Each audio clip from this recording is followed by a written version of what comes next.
है मस्तूज। और अगर आप बूनी से मस्तूज आएँ तो 30 किलोमीटर में आपको, अगर मैं दिखा सकूँ, इस वक्त तो कोई पीक नहीं है सामने, लेकिन जितनी भी आपको पीक नज़र आएगी ये एक ही रेंज है। और बूनी जोम की सिस्टर पीक्स हैं सारी। तो मेरे ख्याल में कोई 6500 मीटर के आसपास इसकी हाइट है। तो चलते हैं आगे।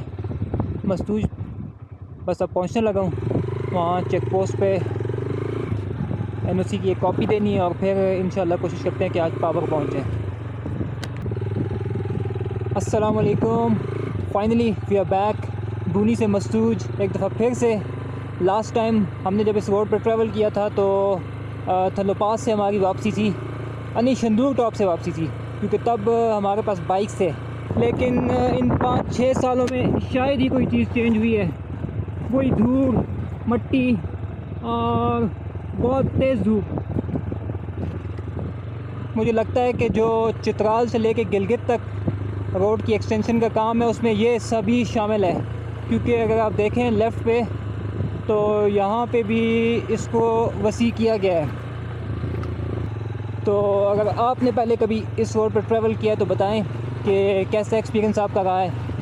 और बूनी का मेरा तो यही एक्सपीरियंस है हमेशा का कि बूनी ना तो आता है और ना ही जाता है। आता इसलिए नहीं है कि अगर आप चित्राल से आ रहे हैं या तो फिर शंदूर टॉप से आपकी वापसी है तो चलते जाएं, बूनी नहीं आता।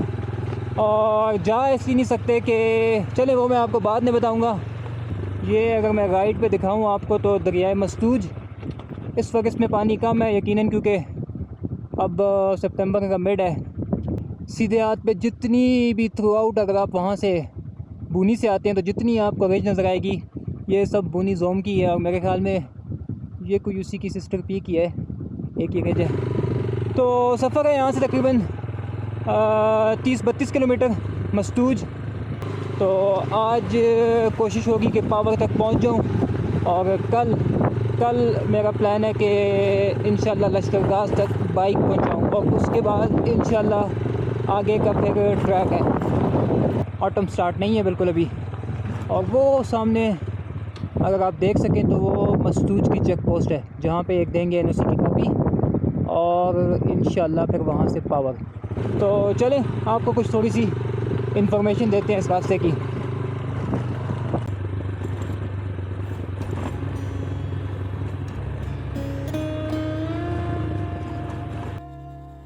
वादी ब्रोगल मई के एंड से अक्टूबर के स्टार्ट तक एक्सेसिबल होती है।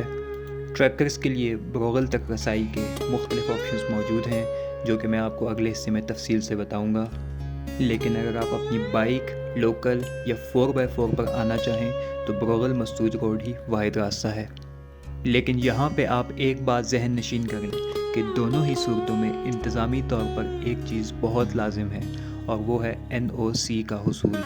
इसके लिए आप जहनी तौर पर तैयार होकर आएँ। किसी की बातों या किसी रेफरेंस के भरोसे बूनी से आगे जाने की कोशिश महज वक्त का ज़िया होगी।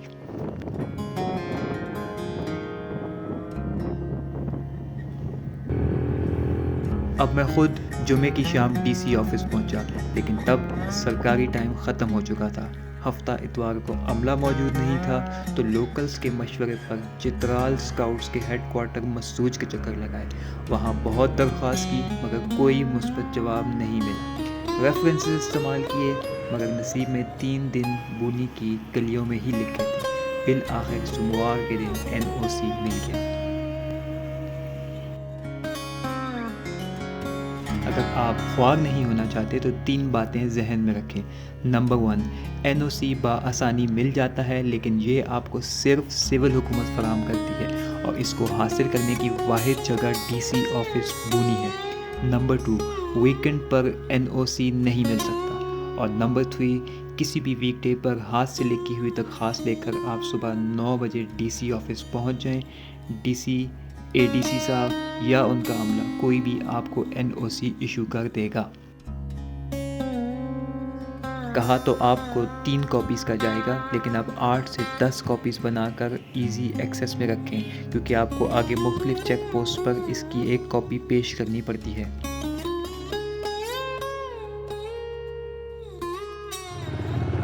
ये है जी मसूद बाज़ार इतने सालों में यहाँ पे कुछ चेंज नहीं हुआ, कुछ नई शॉप्स बन गई हैं। तो अब यहाँ से लेफ़्ट हो जाएंगे क्योंकि राइट पे तो ये 144 वाले हैं और ये अब ब्रोगल रोड स्टार्ट है। सीधे आते यहाँ से वही हमारा शंदूक टॉप आ जाएगा।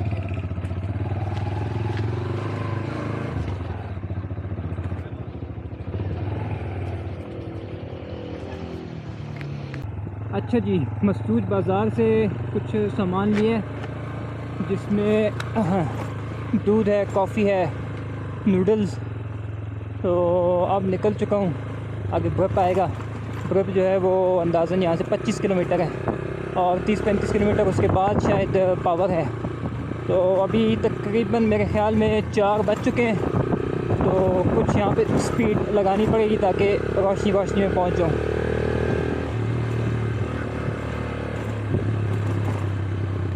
चार बज चुके हैं और मसूद काफ़ी गुंजान आबाद इलाका है, मैं ये एक्सपेक्ट नहीं कर रहा था। रोड के हालात बस ठीक ही हैं, बहुत ज़्यादा ख़राब भी नहीं है। अब देखते हैं कि ब्रप तक क्या हालात होते हैं। मुझे उम्मीद है कि इसी तरह का कुछ सिचुएशन होगी वहाँ पे भी।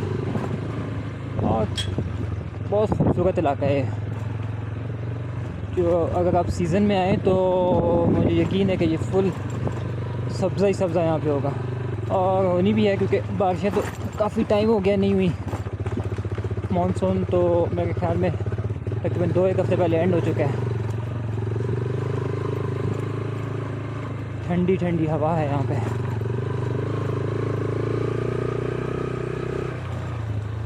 इतना सेब है यहाँ पे, और सबसे मज़े की बात यह है ना कि जैसे ही इसको तोड़ो तो घंटे में खा लो, वरना ये ख़राब हो जाता है। पता नहीं क्या चक्कर है इसका। या तो ओपन में रखो फिर ठीक है, वरना अगर शॉपर में डाला तो फिर ये कंफर्म ख़राब है।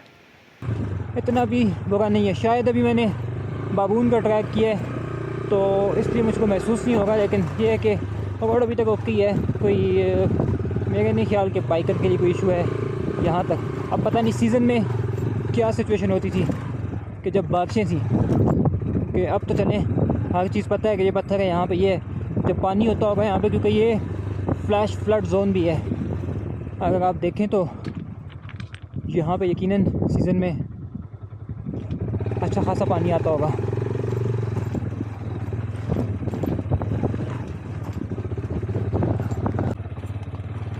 अच्छा जी, ये आ गया चुंज। ये मसूद के बाद पहला कोई छोटा सा टाउन है, और अभी मसूद के बाद पहला टाउन आया है चुंज, और शायद 15 से 20 मिनट बहुत पास था। वहाँ पे मैंने शॉट नहीं लिया क्योंकि कुछ फैमिलीज़ की एक्टिविटी थी वहाँ पे।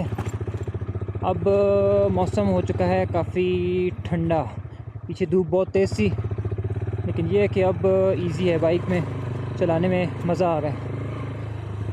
तो ये है शायद इनका फ़ुटबॉल ग्राउंड। मैंने देखी हैं इसकी तस्वीरें पहले भी इस जगह की, लेकिन वो किसी और कंडीशन में था। अब तो बिल्कुल यहाँ पे खुशक है, शायद मौसम की वजह से। स्विंज के बाद जो पैच आया है ये तो शायद चित्राल के बाद सबसे अच्छा पैच अभी आया जाके।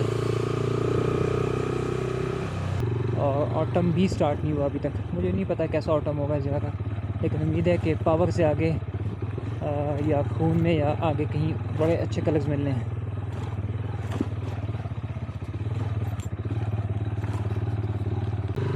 और अभी तो लैंडस्केप हो गया चेंज एकदम से। वाह, क्या ही बात है। अगर टाइम होता तो यहाँ पे एक ड्रोन शॉट बनता था, लेकिन टाइम नहीं है बिल्कुल भी। इंशाल्लाह कल।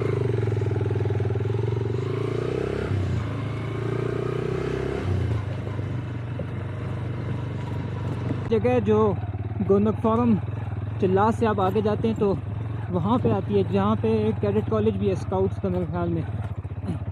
बस ये है कि रोड कच्चा है बीच में, नहीं तो बिल्कुल एग्जैक्टली सेम लैंडस्केप है।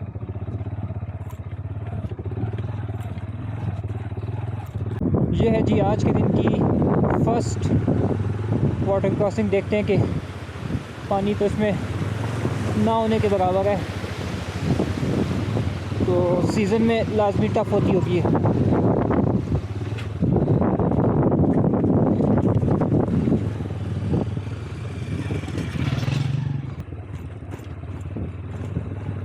तो वैसा कोई जोन आता है तो एकदम से ठंडी हवा चलने लग जाती है। तो दरख्तों का कितना इम्पैक्ट है। मस्तूज से लगे कोई 1.25 घंटा मुझे यहाँ पे आने में ग्रुप में, लेकिन उसके बाद इसका बाज़ार और ये टाउन अच्छा खासा लंबा है।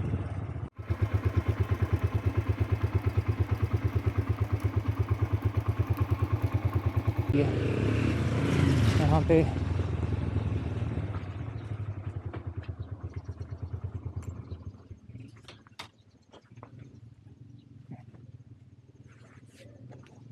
कॉपियाँ करवाई थी एनओसी की, तो एक तो मैंने मस्तूज में दी है, एक यहाँ पे दे दी है बर्फ़ में, अब एक शायद देनी है यारकून में। वहाँ पे आपने एक कॉपी जो है वो वहाँ के लोकल थाने में देनी है और एक इसी एफसी की चेक पोस्ट पे। पावर का इन लोगों ने बताया कि यहाँ से 1 घंटा लगेगा आपको, आराम से जाओगे, जल्दी जाओगे तो फिर क्योंकि जाना नहीं है तो 1-1.25 घंटा अंदाज़ा है। अब ये कि देखते हैं कल क्या बनता है। अभी दिन तो है, एनओसी 15 तक का है। और एनओसी में एक बात आपको बता दूं कि 8-10 कॉपीज़ करवा लें, क्योंकि उन्होंने तो कहा था डीसी ऑफिस ने कि आप सिर्फ 3 कॉपीज़ करवाएं। तो ये है जी वो ब्रिज, इसका मैंने नाम याद किया था जो आगे गाँव है इसका, एक मुझे भूल गया, मैं नीचे कैप्शंस में डाल दूँगा। तो मस्तूज से हम आए थे इस दरिया के राइट साइड पे, और बर्फ़ क्रॉस करने के बाद जो है आप इसके लेफ़्ट साइड पे आ जाएंगे। अब पता नहीं अगला ब्रिज कहाँ पे आएगा। वुडन हैंगिंग ब्रिज, क्या बात है, काफ़ी पोसीदा हालत में, लेकिन नॉर्थ के सारे ब्रिज ही ऐसे हैं, आपको कोई ये मुख्तलिफ नहीं है। तो गए वो कहते हैं कि ये रोड ठीक नहीं है तो आपको टाइम बहुत लगेगा। हालांकि चित्राल से बूनी इतना ख़राब हालत में रोड है, मतलब काफ़ी पोर्शन उसका, जैसे कि अब लवारी टनल से बाहर आए ना तो चित्राल से पहले बहुत ही गंदा पैच है, वो तो बहुत ही ख़राब है। उसके बाद आप आ जाएँ आयून के बाद, वहाँ भी बहुत बड़ा रोड का, सॉरी चित्राल के बाद, चित्राल से बूनी, चित्राल के बाद बहुत ही ख़राब रोड है। लेकिन जो ये पैच था मस्तूज से बर्फ़ का, और अभी भी चल रहा है, ये बहुत ही ज़बरदस्त रोड है। रोड इन द सेंस के वही वाली बात है कि बाइकर के लिए तो बहुत ही ज़बरदस्त है। Flash flood zone, when thunder roars it में ट्रिगर अ फ्लैश फ्लड और डेब्रिस फ्लो। तो इस तरह रॉक फॉल की भी लगे हुए हैं, और एक नहीं बेतहाशा जगहों पे लगे हुए हैं। तो लाजमी बात है सीज़न में यहाँ परेशानी होती होगी। अभी तो मैंने कोई ऐसी मेजर वाटर क्रॉसिंग नहीं की, क्योंकि शायद पानी नहीं है बिल्कुल। मेरा तो ख्याल था कि एटलीस्ट पावर तक मैं अच्छा खासा पानी से गुजर जाऊँगा। जैसे कि पासुकोन्स आ गए हैं, ये वहाँ पे, यहाँ पे पता नहीं इस इंस्टा में नज़र आता है आपको कि नहीं आता। बिल्कुल हुंजा वाला सीन है। आप हुंजा से सुस्त की तरफ जाएं, मेरे ख्याल में सुस्त के बाद सॉरी ऐसा सीन आता है एग्जैक्टली पासुकोन्स की बैक साइड जैसे जहाँ पे। अच्छा जी, अभी पतरंगेज़ एक आया था गाँव, तो पावर मेरे ख्याल में बस पास ही है, मुझे कुछ लगता है कि ये नाम इसके बाद ही आता है। तो अभी अंधेरा तो फुल हो चुका है, देखते हैं कितना टाइम लगता है। कोई मिलता है तो उससे अपडेट लेते हैं कि भाई कितना दूर है जनाब पावर। और अभी मेरे ख्याल में लास्ट पोस्ट है आज की, यहाँ पे एनओसी दिया है। अब देखेंगे, बताएंगे कि क्या सिस्टम है आगे।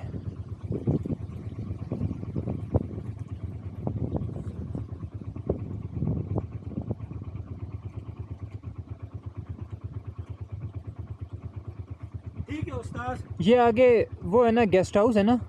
हाँ ठीक है, नहीं, ये दुकान है, ठीक है, ये दुकान है। पावर तकरीबन 4-5 मिनट रास्ता है। ठीक है, ठीक है, ठीक है, ठीक है। आ जाओ हमारा साथ। बहुत शुक्रिया, थैंक यू, बहुत शुक्रिया। अल्लाह हाफिज़। हाँ, आराम से ही आया हूँ। हाँ, अब बताएं सामने। नहीं, मैं अकेला हूँ। हाँ, अकेले आ गए। मैंने ना एक वीडियो देखी थी, वो उसमें ना आपका नंबर ना ये पाइप के पीछे छुपा हुआ था आखिर, तो मुझे समझ नहीं आ रही थी इसके लास्ट में क्या है। मैं तुक्का लगाया, वो तुक्का सही लगा। मैंने चेक कैसा किया, था सफर सर जी? अल्लाह का शुक्र बिल्कुल खैरियत से। फिर मैंने वकार भाई को रब्ता किया, उन्होंने कहा है कब कि आया कि ना फिर? हाँ, उन्होंने कहा है हाँ, अच्छा आपके कॉल पे हैं। अच्छा, ये हुआ है।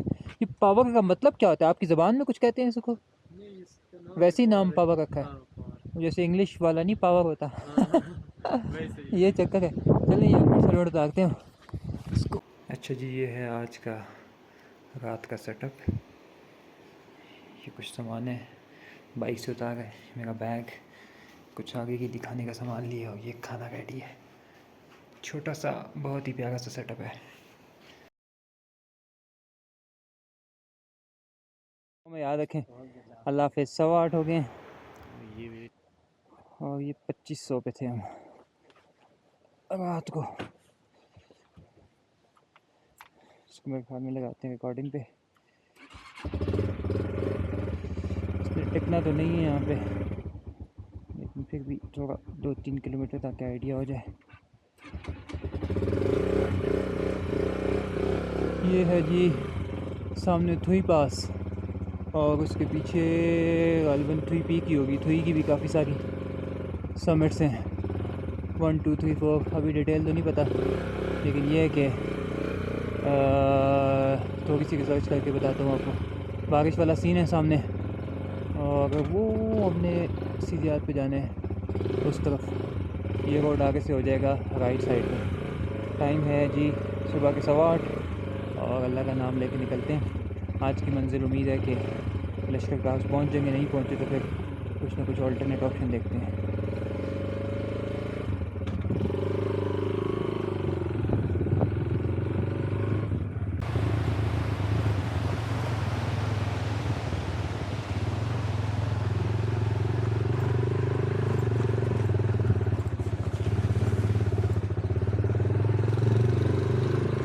जो पशु कॉन्स हमको कल नीचे से दिखाई दिए थे, वो ये सामने आ गए हैं, और वो लेफ्ट भी ये वही हिंदुराज माउंटेन रेंज है।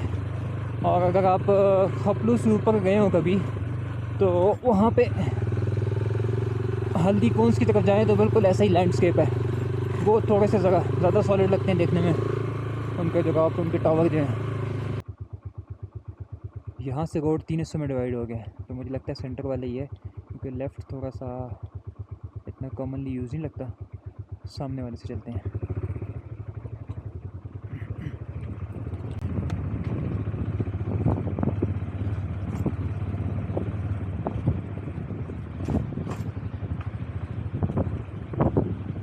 ये जी पहला कोई मेजर ब्रिज, ऐसे ब्रिज शमशाल जाते वक्त बहुत से आते हैं। तो शमशाल शायद हमने 2021-22 में किया था, अभी याद नहीं। रोड बस ठीक ही है, और अब पहली दफ़ा दरिया इतना पास आया है। और अगर आपने याक सराय पढ़ी हो तारे साहब की, उसमें एक चैप्टर है अशकोमन वाला, उसमें लिखते हैं कि अशकोमन इश्क अश्क। तो वहाँ पे वो बताते हैं कि जब वो लोग गिलगित से अशकोमन की तरफ जाते हैं, तो रास्ते में जो नया उस वक्त का जो रोड था, जो पुराना रोड, तो उसमें उन्होंने कुछ ऐसी बात लिखी हुई है कि चट्टानों के बीच में खुदे इस रास्ते में जीप के टायरों के नीचे कोई छोटे छोटे पत्थर आते हैं। तो वो इस तरह हवा में जाते हैं जैसे कोई तैराक अपनी तख्ती पे खड़ा होकर स्विमिंग पूल में जाने के लिए छलांग लगाता है, थोड़े टाइम के लिए हवा में मुअल्लक होता है और फिर पानी में गायब हो जाता है। पीछे एग्जैक्टली ऐसा सीन था कि पत्थर टायर के नीचे आके बिल्कुल साथ कर मैं सही हूँ। ये देखें एग्जैक्टली वही सीन आया हुआ है आगे। अब यहाँ से रोड 2 हैं। अब यकीनन सीधा तो नहीं होगा, क्योंकि इतना यूज़ नहीं होता, ये नज़र आ रहा है। तो यहाँ से सीधे हाथ जाना है। हाँ यस, सीधे हाथ जाना होगा। अब जो है फिर से कोई आबादी आई है, कोई गांव है, अब पता करते हैं कौन सी जगह है। अब आई होप कि सही जा रहे हैं। ये है इम्तियाज़ मार्केट, ठीक है, दाखला खज़ां। अच्छा जी, ये आया था एक छोटा सा गांव, यहाँ से मैंने पंक्चर का सामान लिया है। जोपू है कि हाँ, अस्सलाम वालेकुम। जोपू ऐसा कुछ नाम था इसका, हाँ जोपू। तो हम लोग हज़ारा मोटरवे पे आ गए, हज़ारा एक्सप्रेसवे पे। ऐसा ही सीन है, इतना खुला रोड, क्या बात है। मोबाइल लाइब्रेरी ब्रांच जोपो, क्या बात है, यहाँ पे भी है। अच्छा जी, फिर से एक आजमाइशी मोड़ आ गया। तो लगता यही है कि लेफ़्ट वाला होगा, क्योंकि सीधे हाथ वाला तो कोई प्रॉपर रास्ता नहीं लगता। चलें जी, अल्लाह का नाम लेकर लेफ़्ट हो जाते हैं। और यहाँ पे तो वही वाला हिसाब है, फ्लैश फ्लड के जगह जगह बोर्ड लगे हुए हैं। और लैंडस्केप देख के अंदाज़ा हो रहा है कि यहाँ पे बारिशों के सीज़न में बहुत ज़्यादा पानी आता होगा। तो कितने हाई पीक्स हैं यहाँ पे, 6000 मीटर से ऊपर इतने ज़्यादा पीक। मेरे ख्याल में कोई जूम है यहाँ की हाईएस्ट पीक 6800 मीटर के आसपास, मुझे पता नहीं है कंफर्म, लेकिन शायद कोई जूम ही है, कोई जोम थुई जोम की काफ़ी सारी पीक्स हैं। अस्सलाम वालेकुम। इस ये पहली चढ़ाई आई है इस टूर की, तो ज़रा वो हाँ यहाँ पे ज़रा सा रिदम से जाना पड़ेगा। देखते हैं कि ये भाई भी आगे कैसे परफॉर्मेंस देती है। मुझे लगता है कि आगे जाके इसका फिल्टर तो निकालना ही पड़ेगा। वाकई ईजी है ये वाली, इतनी परेशान नहीं करती चढ़ाई, पत्थर हैं थोड़े से। तो पहली चढ़ाई आई है टूर की। तो यहाँ से पहले तक तो पीछे जितना भी रास्ता है, आप इजीली कोई भी बाइक ले आएँ, डबल पे भी मैनेज हो जाएगा। और ये भी इजीली हो जाएगा, डबल पे तो नहीं होगा खैर, सिंगल पे तो आप बड़े इजीली आ जाएंगे। मैं लो आरपीएम पे बड़े आराम से इस पर आ गया हूँ। हालांकि मेरे पास अच्छा खासा पीछे वेट है, कैंप है, स्लीपिंग बैग है, खाने का सामान है, चूल्हा है। तो बस एक परेशानी है कि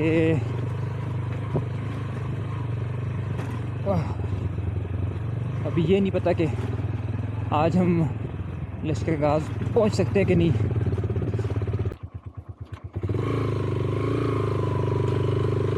मैंने बहुत ही लेट जाके कैमरे का बटन स्टार्ट किए,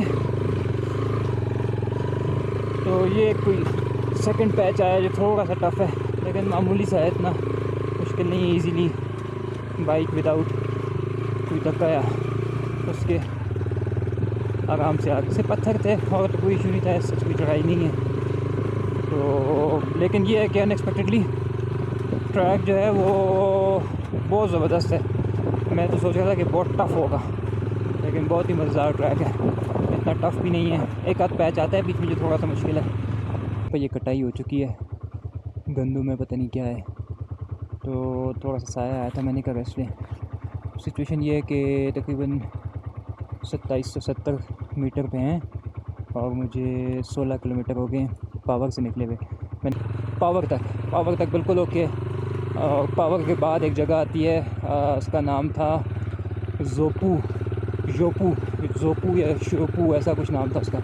तो उस तक भी रोड बिल्कुल ठीक है। उसके बाद ये है कि एक दो पैच आते हैं जहाँ पे पत्थर ज़्यादा है, तो थोड़ा सा आपको केयरफुल होना पड़ता है। लेकिन ये है कि ओवरऑल ट्रैक बिल्कुल ठीक है। और ऑटम के यहाँ पे बहुत ही ज़बरदस्त से कलर भी हैं। तो चलें, ये भी एक मिशन अकम्प्लिश हुआ कि थोड़ा बहुत ऑटम भी स्टार्ट है। तो यकीनन ऊपर जाऊँगा आगे थोड़ा, तो ये कलर मज़ीद बेहतर होंगे, लेकिन बहुत ही खूबसूरत।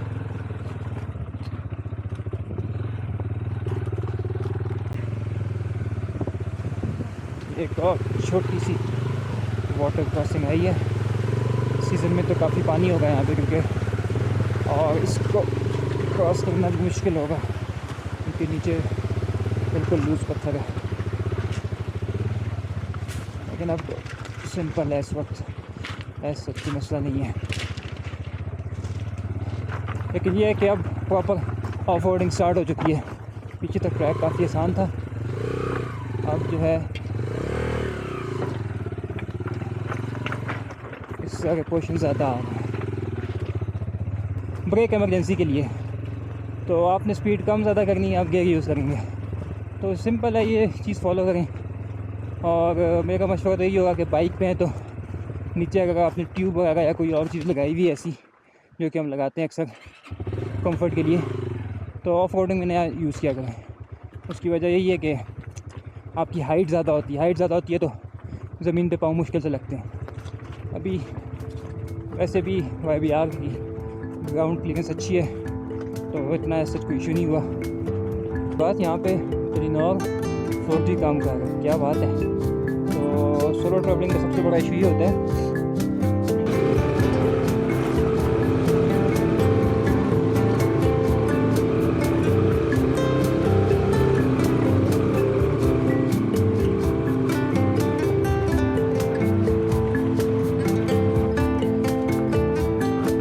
ऊपर से आ जाऊं।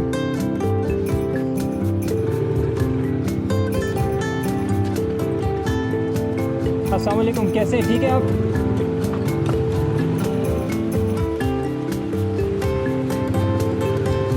कैसे हो बच्चे, ठीक हो? अस्सलाम वालेकुम। और ये वैली वाकई बहुत खूबसूरत है और शायद इसीलिए बची हुई अभी तक, क्योंकि यहाँ पर टूरिस्ट का इतना फ्लो नहीं है। ओह वाह, क्या सीन है, वाह।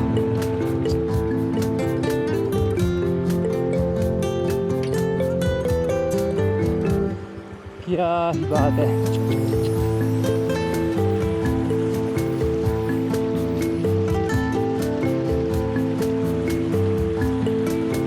यहाँ पे कैंप लगाया जाए।